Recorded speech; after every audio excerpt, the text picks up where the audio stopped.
노희성 목사님께서는 지금 오레곤주에 있는 그 폴란드에서 지금 말씀 오늘까지 전하시고 오시게 됩니다. 계속해서 기도해 주시길 바랍니다.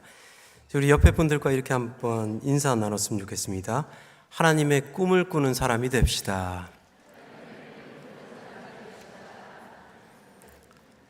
그래서 설교할 때 잠을 주무시지는 마시고요. 하나님의 꿈 안에서 우리가 함께 또 하나님께서 인도해 주시는 그 시간을 경험할 수 있는 귀한 시간이 되길 바랍니다. 하나님이 우리에게 꿈을 주실 때 우리는 그 꿈을 닮아가게 되어 있습니다. 마태복음 25장을 보면은 아주 재미있는 비유가 나옵니다. 어떤 주인이 금 달란트를 각 세 명의 종들에게 나눠주고 타국으로 가는 장면이 적혀 있습니다. 한 사람에게는 5달란트, 또 한 사람에게는 2달란트, 또 마지막 사람에게는 1달란트를 주고 떠났다라고 마태복음 25장에서 설명하고 있습니다. 그런데 이 말씀을 읽을 때에 거기에 컨디션이 하나가 붙어져 있다라는 것을 또 그 말씀 또한 하고 있죠. 각각 그 재능대로 한 사람에게는 금 5달란트를, 한 사람에게는 2달란트를, 또 한 사람에게는 1달란트를 주고 떠났다라고 이야기를 하고 있어요. 우리가 많은 사람들은요, 생각할 때 나는 5달란트를 받았는가, 2달란트를 받았는가, 아니면 1달란트밖에 받지 못했는가, 거기에 걱정을 많이 할 때가 있습니다. 그런데 하나님의 정작 관심은 내가 몇 가지의 달란트를 가졌느냐도 중요하지만 하나님의 관심은 내가 그 달란트를 가질 수 있는 자질과 성품을 갖추고 있는가라는 것이죠. 각각 그 재능대로, 즉 나의 성품과 하나님께서 1달란트를 주셨다면 그 1달란트를 잘 누릴 수 있는, 또 2달란트를 주셨다면 그 2달란트를 누릴 수 있는, 5달란트를 주셨다면 그 5달란트를 내가 성품과 자질을 통해서 그것을 누릴 수 있는 사람인가에 또한 관심이 있다라는 것입니다. 정작 우리가 보아야 되는 것은 바로 하나님의 관심은 하나님의 꿈을 꾸는 사람들이 자신의 자질과 성품을 넓혀감을 통해서 맡겨주신 그 꿈과 비전을 이루어 나갈 수 있는 사람으로 성장하는 데 큰 관심이 있다라는 것이죠. 그럼에 있어서 오늘 본문은 요셉이 하나님의 꿈을 이루어가는 그 과정 속에서 그 꿈을 감당할 수 있는 사람으로 만들어 가시는 하나님의 그 은혜를 우리가 체험할 수 있는 귀한 본문이라고 생각합니다.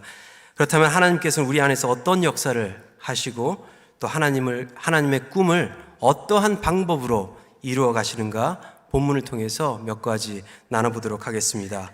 첫 번째로는요, 현실에 거주하는 사람이 아니라 하나님의 꿈에 거주하는 사람으로 만들어 가십니다. 1절 말씀을 보면요, 요셉이 얼마나 절실한 상황에 있는지를 설명을 하고 있어요. 우리 1절 말씀 함께 봉독하도록 하겠습니다. 시작. 요셉이 이끌려 애굽에 내려가매 바로의 신하 친위 대장 애굽 사람 보디발이 그를 그리로 데려간 이스마엘 사람 손에서 요셉을 산이라. 요셉의 상황이 갑자기 바뀌었어요.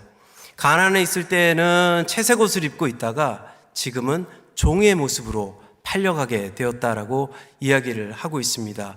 이 1절 말씀을 읽을 때는 요셉에게는 아무 힘이 없다라는 것을 말하고 있어요. 요셉 자신의 삶을 컨트롤할 수 있는 능력이 없다라는 것을 보게 됩니다. 이스마엘 사람들을 손에 사갔어요. 그리고 또 팔려갔어요. 또 자기가 원치 않는 애굽으로 끌려갔다라고 설명을 하고, 또 누가 요셉을 샀는데 그 사람의 이름이 애굽의 바로의 친위 대장인 보디발이라는 사람이다라고 설명을 하고 있습니다. 여기서 이 보디발이라는 이름은 아주 중요한 이름입니다. 보디바라라는 이름인데요, 라, 즉 애굽의 최고의 신이 있었는데 그 최고의 신이, 여러 신들 중에서 최고의 신이 태양신, 이름이 라라는 이름입니다. 즉 보디바라라는 사람은 라의 선물이다라는 뜻이에요. 애굽의 최고의 신인 라라는 태양신의 선물이다라는 뜻입니다. 즉 이 1절 본문 말씀을 통해서 우리가 볼 수 있는 것은 요셉은 아무것도 할 수 없는 사람이고 정작 애굽의 신과 종교 그 밑에서 종살이를 할 수밖에 없는 상황에 처해졌다라고 1절 말씀을 통해서 우리에게 말씀하고 있는 것이죠. 사람들은 그 삶의 환경이요, 최고의 시점에서 최하의 시점으로 떨어질 때 많은 혼란과 고통을 겪게 됩니다. 자녀가 맨날 100점만 받아오다가 이제 50점도 못 받아오게 됐어요. 잘 나가는 삶이었는데 갑자기 병이 들어서 모아둔 돈 다 병원비로 날려버리는 상황이 되었습니다. 촉망받던 운동선수였어요. 그런데 운동을 하다가 몸을 다쳐서 더 이상 운동을 할 수 없는 그러한 상황에 있습니다. 행복한 가정이라고 생각했어요.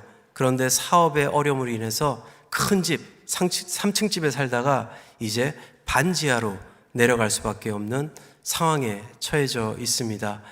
어떤 경우에는요, 이런 상황을 겪을 때 사람들이 극단의 선택을 하는 경우도 우리는 종종 보게 됩니다. 지금 요셉의 상황이 이러한 상황에 처해졌다라는 것을 말하고 있습니다. 아버지의 극진한 사랑 속에 채색 옷을 입고 있다가 이제는 종의 옷으로, 지금은 종으로 있기 때문에 자기의 목숨도 자기가 소유할 수 없는 그러한 삶에 있다라는 것을 이야기하면서 더 이상 어떻게 이러한 사람이 꿈을 꿀 수 있는가라는 것을 비춰주는 그러한 말씀이기도 합니다. 이렇게 요셉의 현주소를 아주 자세하게 설명하면서 This is where he is right now. 여기에 지금 요셉이 있습니다 라고 지금 얘기를 하고 있어요.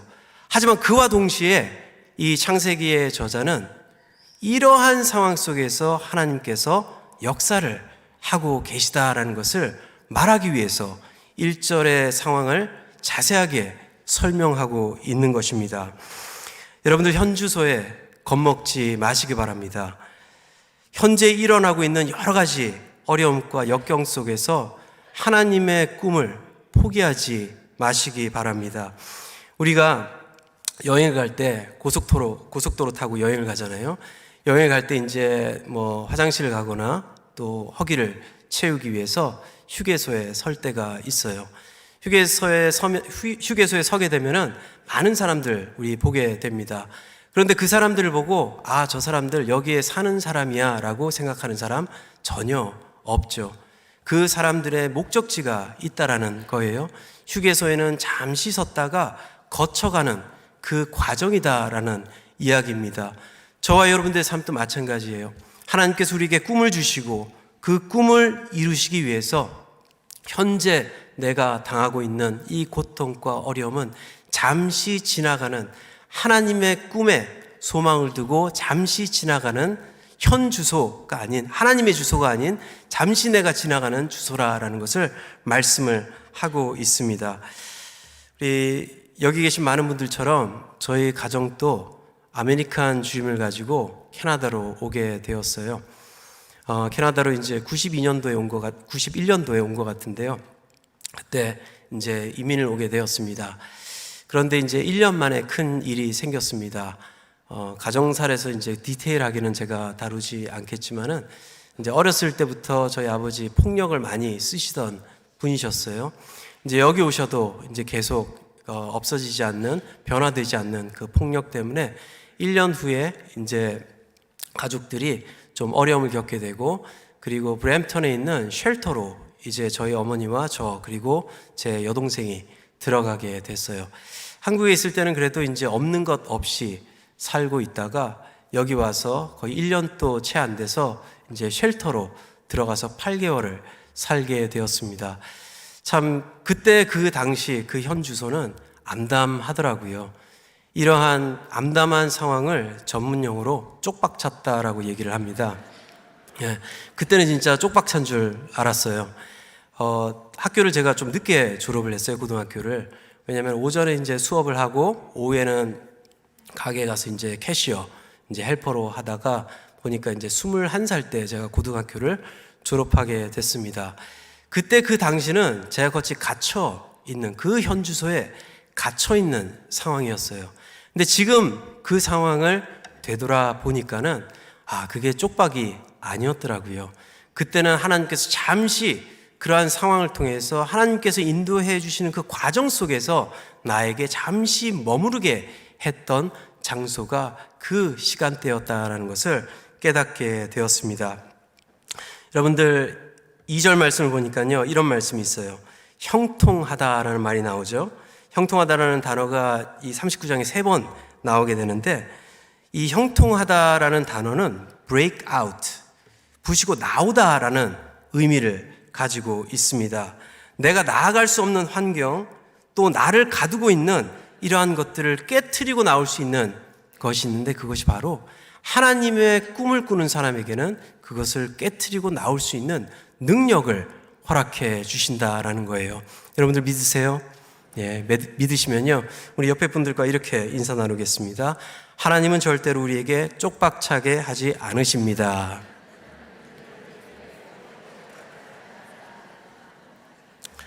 예, 지금 닥친 그런 여러 가지 어려움, 또 절망하는 그 절망 속에 살아가는 사람이 아니라 요셉과 같이 하나님의 꿈에 거주할 수 있는 저와 여러분들 되기를 주의 이름으로 소원합니다.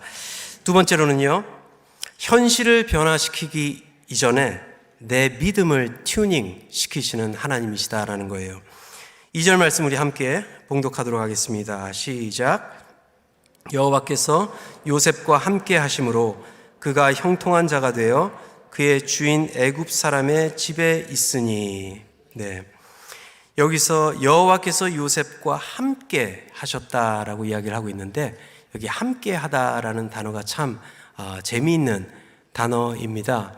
히브리어 알파벳으로 알레피라는 그 알파벳의 첫 번째 단어하고 타우라는 마지막 단어가 붙어져서 만들어진 단어예요. 그런데 이제 이 히브리어가 지금 보는 그 히브리어 문자로 만들어지기 이전에 상형 문자로 먼저 쓰여져 있는데, 그 상형 문자로 표현된 것은 소머리 그리고 표적을 표시하는 십자가, 이 두 가지의 그림으로 만들어진 것이 함께하다라는 이 단어입니다. 즉 하나님께서 이 두 가지의 표적을 만드셨다라는 이야기예요.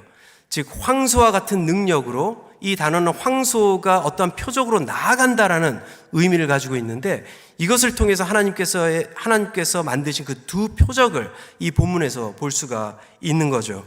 첫 번째로는 요셉이라는 사람을 표적으로 정하시고 그 요셉을 상대로 지금 역사를 하고 계시다라는 거예요.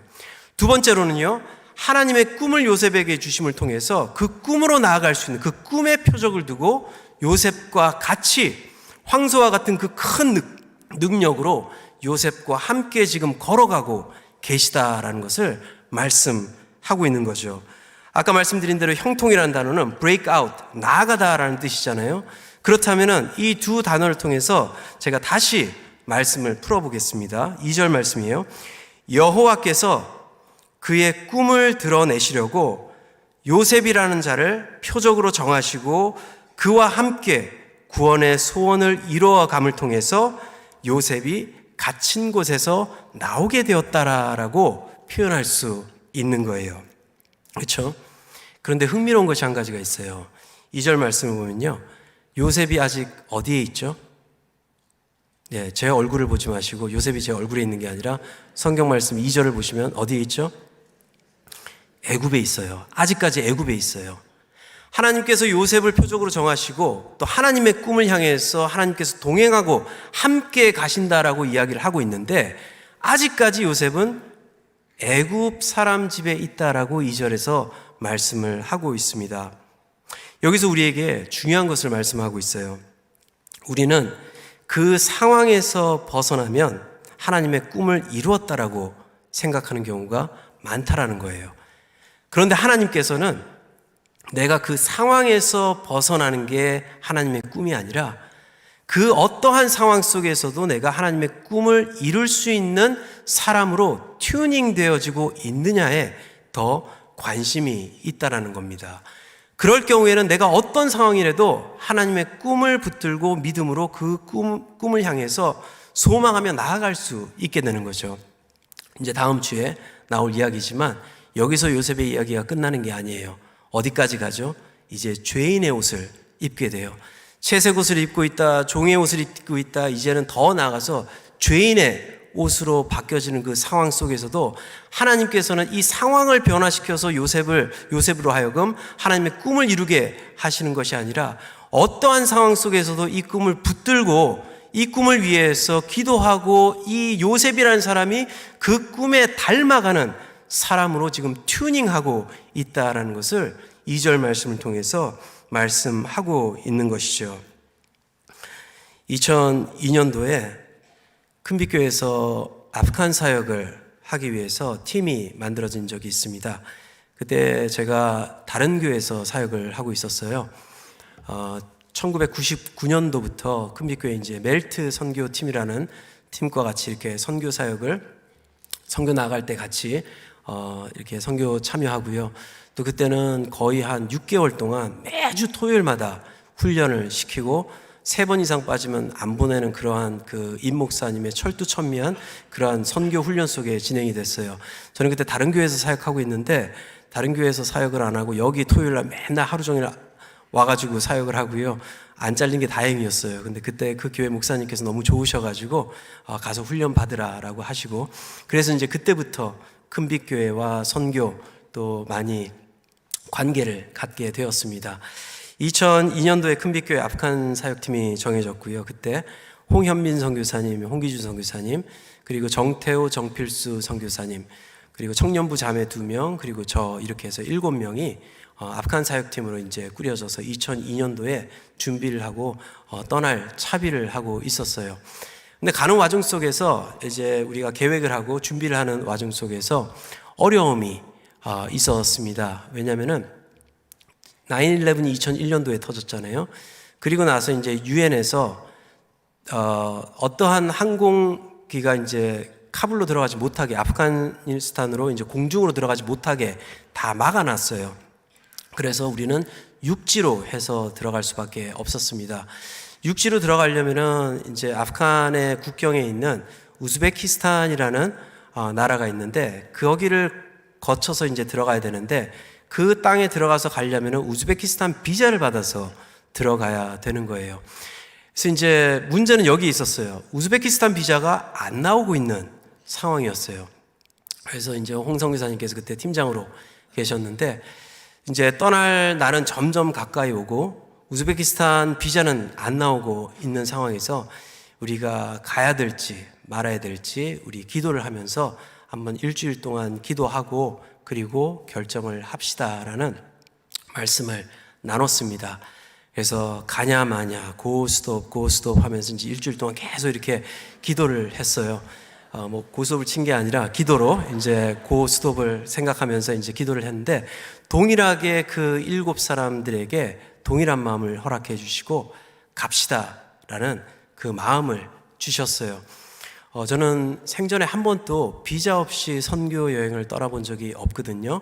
그때 2002년도에 9월 달이었던 걸로 기억하는데 비자 없이 이제 선교를 떠나게 되었습니다. 우즈베키스탄으로 못 들어가요. 그러니까 이제 가장 최선의 방법은 영국에 내려서 영국에 있는 우즈베키스탄 영사를 통해서 비자를 받고 들어갑시다라고 결정하고 영국행을 향했습니다. 보통 이제 영국을 통해서 우즈베키로 들어가게 되는데 영국에 내려서 비행기를 갈아타야 되는데 비자가 없으니까 거기 비행기에서 그냥 내린 거예요. 공항에서 나와서 이제 숙소를 찾고 그래서 이제 하루 이틀 기다리면서 이제 비자를 기다리고 있는데 그때도 비자가 안 나오는 거예요. 그래서 이제 다시 7명 팀원들이 계속 기도하고 또 시간 되면 또 런던 시내에 나가서 전도도 하고 막 이러면서 계속 기도하는 시간을 갖게 되었어요. 마지막 날 제가 기억으로는 수요일로 기억을 하는데 그날 비자가 안 나오면 우리는 철수를 해야 되는데 그날 이제 몇 명은 영사관으로 가고 나머지 사람들은 이제 숙소에서 계속 기도를 하고 있었어요. 이거 하고 있는지 이제 그 간 팀들이 이제 영사관에 들어가서 비자 나왔습니까? 비자 신청을 거의 한 달 전에 했는데 아직까지 안 나오고 있습니다. 했더니 비자가 아직 안 나왔대요. 그러면서 이제 실망을 하고 나오려던 참에 거기서 그 팩스 하나가 들어온 건데 우리 7명 리스트의 이름이 이렇게 쫙 올라오는 거였어요. 그것을 이제 받고 나서 이제 급하게 비행기 의자도 없어요. 시트도 없어요. 왜냐하면 우리가 그냥 중간에 내렸기 때문에. 그래서 이제 공항으로 향했어요. 우즈베키스탄 비행기를 타기 위해서 공항으로 갔는데 이제 자리가 없으면 못 타는데 그때 한 8명 자리가 누가 공항에 안 나왔다 그래가지고 이제 비행기를 타고 우즈베키스탄으로 들어가게 됐습니다. 또 난관이 하나가 있었어요.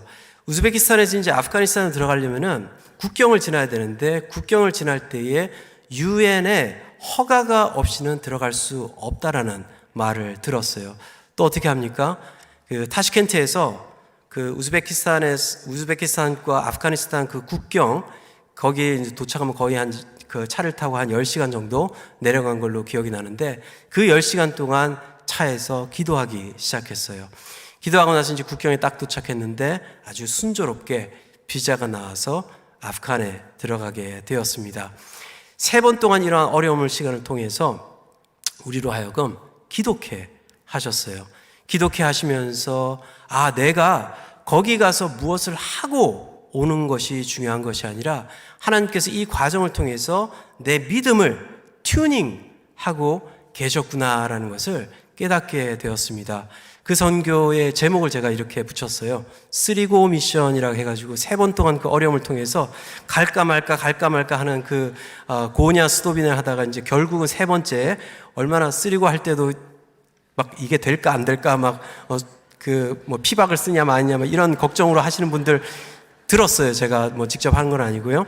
그런 거 마찬가지로 하나님께서 하나님의 꿈을 이루도록 나를 인도해 주실 것이냐 말 것이냐 그러한 환경 속에서 그러한 극한 상황 속에서 내 자신을 지금 만들고 있었다라는 것을 깨닫게 되었습니다. 우리가 어려운 상황이 계속 반복이 되면요. 그 어려움을 감당하지 못하게 됩니다. 그럴 때 여기서 많은 사람들이 무의식적으로 결정을 하게 되는데 내 믿음의 튜닝이 하나님의 꿈에 맞춰서 튜닝이 되어지는가 아니면은 현실에 맞춰서 내 삶이 튜닝이 되어져 있는가. 현실에 살고 있지만은 현실을 변화시키기 이전에 우리의 믿음을 먼저 튜닝 시켜주심을 통해서 어려움 속에서도 하나님께서 허락해 주신 그 꿈을 붙들고 나아갈 수 있도록 우리를 만들어 주시는 분이 바로 하나님이시다라는 겁니다. 저와 여러분들 하나님의 은혜 안에서 이러한 믿음의 튜닝이 되어질 수 있는 하나님의 은혜를 누릴 수 있는 저와 여러분들 되기를 주의 이름으로 축원합니다. 3번째로는요. 변화하는 자를 통해서 변화를 이루시는 하나님이십니다. 3절 말씀 함께 봉독하도록 하겠습니다. 시작.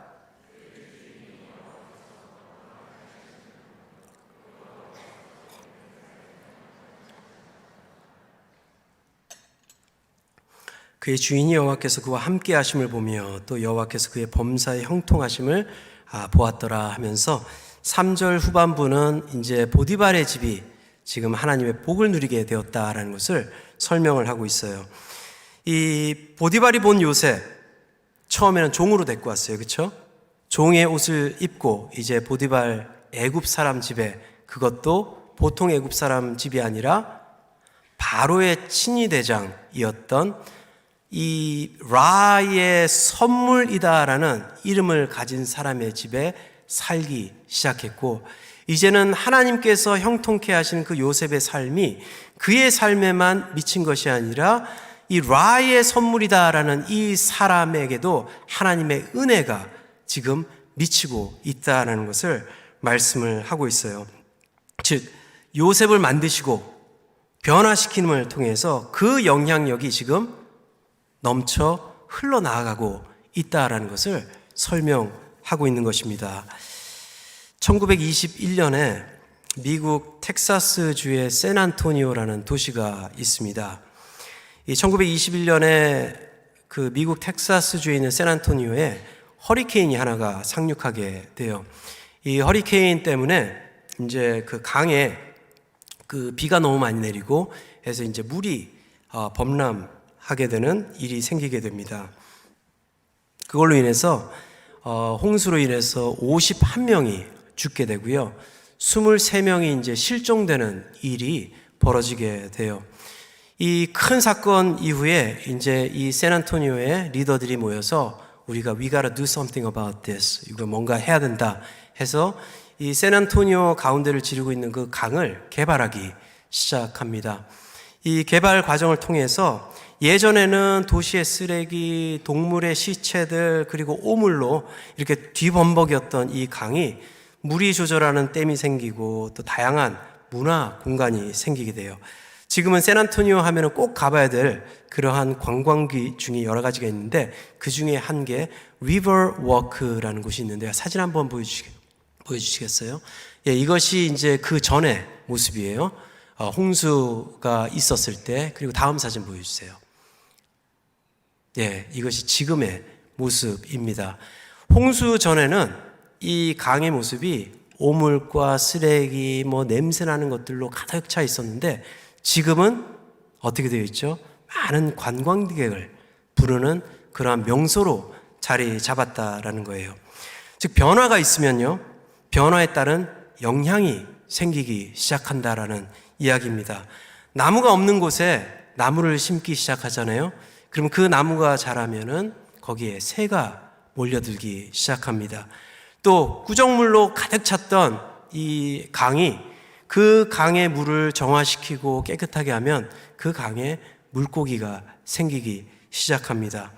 내 삶에 하나님의 형통이 있으면은 그 하나님의 형통을 경험하기 위해서 또 나눔받기 위해서 사람들이 몰리게 된다라는 것을 3절 말씀 그리고 후반부를 통해서 우리에게 말씀하고 있는 것이죠. 이것은 우리가 명확히 알고 또 기억해야 되는 것이죠. 하나님의 꿈과 형통은 나만을 위해서 주는 것이 아니라 나를 통해 하나님의 구원의 기쁨을 세상에 드러내는 데에 있다라는 것입니다. 여러분들 주변에 보디발과 같은 사람들이 있습니까? 그들에게 여러분들은 어떠한 영향을 미치고 살아가고 있습니까?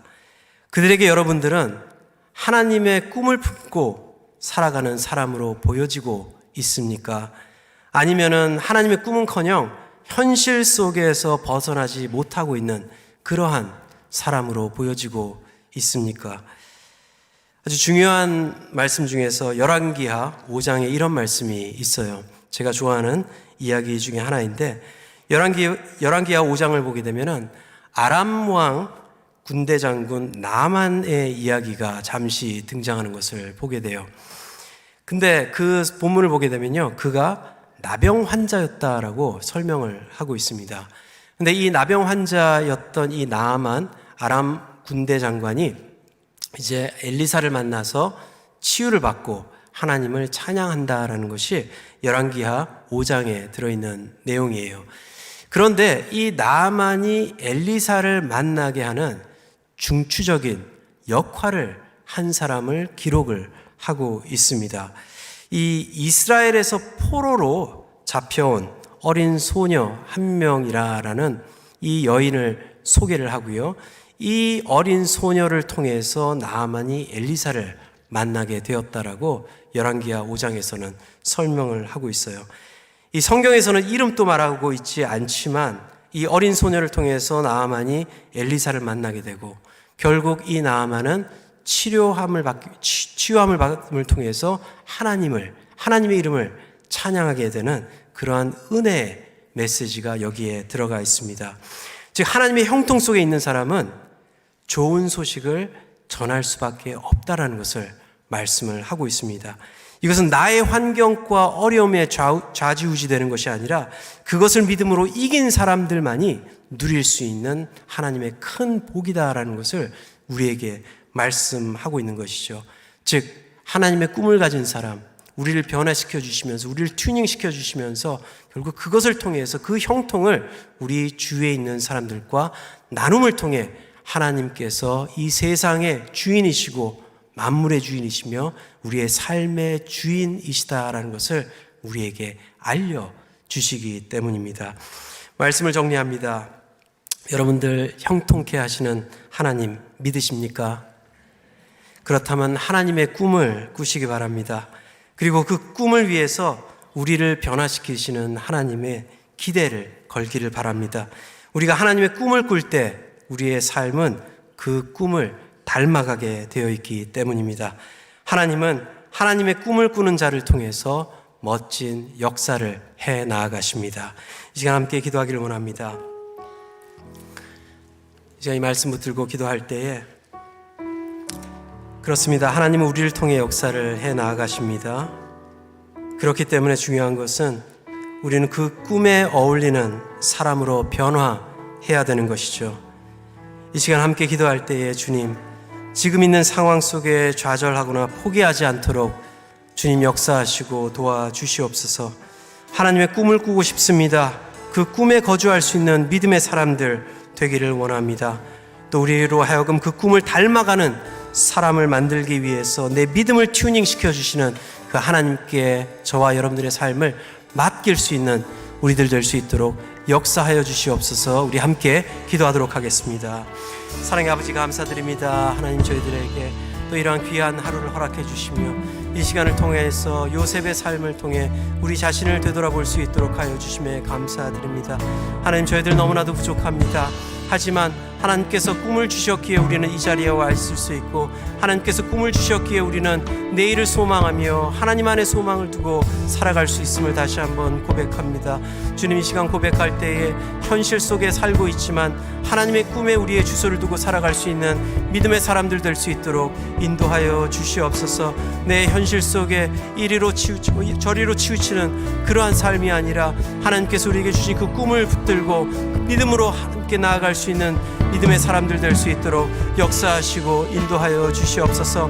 아버지, 또한 저희들의 믿음을 튜닝시켜 주시는 하나님께 우리의 온전 삶을 맡기기를 원합니다. 하나님이 세밀한 곳까지 하나님께서 만져주시고 또한 이러한 어려운 과정 또 이런 환경 속에서도 하나님께 내 삶을 모두 드리고 나아갈 수 있는 믿음의 사람들 되게 하여 주셔서 우리를 만지시고 우리를 바꾸시고 우리를 변화시켜 주시는 하나님을 경험케 하여 주셔서 내가 환경을 벗어나서 하나님의 꿈을 누리는 것이 아니라 내가 아직 있는 그 믿음으로 하나님의 꿈을 누리며 나아갈 때에 그 환경을 이길 수 있다는 것을 다시 한번 깨닫고 나아갈 수 있는 믿음의 사람들 될 수 있도록 하여 주시옵소서. 아버지 감사드립니다.